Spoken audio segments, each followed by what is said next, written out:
ಕೊಡಬಾರ್ದು. ನೆಕ್ಸ್ಟ್ಗೆ ಇವ್ರ ಮುಖಾಂತರ ಬರ್ತದೆ ಕಾಂಗ್ರೆಸ್, ಆಮೇಲೆ ಯಾರ್ಯಾರು ಮಾಡಿದ್ರು ಯಾರ್ಯಾರು ಮಾಡ್ಲಿ ಆಗೋಂತಾರ. ಈಗ ಇದ್ ಮಾಡಬಾರ್ದು, ಕೊಡ್ಲೇಬಾರ್ದು. ಸಾಮಾಜಿಕ ನ್ಯಾಯ ಅಂತಂದ್ರೆ ಸಿದ್ದರಾಮಯ್ಯ ಅಂತಂದ್ರೆ ಸಾಮಾಜಿಕ ನ್ಯಾಯ. ಈ ಅನ್ನಭಾಗ್ಯವನ್ನ ಈ ಬಡವ್ರಿಗಾಗಿ, ಅಲ್ಪಸಂಖ್ಯಾತರು, ಹಿಂದುಳಿದ ವರ್ಗದವರು ಒಗ್ಗೂಡಾಗಿ ಎಲ್ಲ ಜಾತಿಯ ಬಡವ್ರಿಗಾಗಿ ತಂದಂಥ ಏಕೈಕ ವ್ಯಕ್ತಿ ಅಂತ ಅಂದರೆ ಸಿದ್ದರಾಮಯ್ಯ. ಆ ಉದ್ದೇಶದಿಂದ ನಮ್ಮ ಈ ಕೆಳವರ್ಗದ ಜನ ಇವತ್ತು ಏನು ಗ್ಯಾರಂಟಿಗಳಿಂದ ಸದುಪಯೋಗ ಪಡ್ಕೋತಾರೆ, ಅದನ್ನು ಕೆಲವರು ಬೇಕಾದಷ್ಟು ವಂಚಿಸೋಕೆ ಇದು ಮಾಡಿದ್ರು. ಆದರೂ ಇವರು ಅದನ್ನು ಗಟ್ಟಿ ನಿರ್ಧಾರ ತಗೊಂಡು ಇವರು ಇರೋದ್ರಿಂದನೇ ಈ ಒಂದು 5 ಗ್ಯಾರಂಟಿಗಳನ್ನ ಸಂಪೂರ್ಣವಾಗಿ ಪೂರೈಸತಕ್ಕಂಥ ಶಕ್ತಿ ಇರೋದು.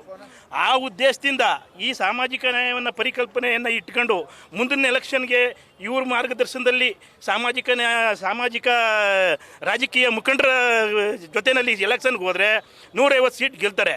ಇದೇ ಥರ ಇವತ್ತಿನಂಥ ಡಿಸಿಷನ್ ತಗೊಂಡ್ರೆ ಬರೋದು ಮುಗೀತು ಅಂತ ಅಲ್ಲಿಗೆ ಅರ್ಥ.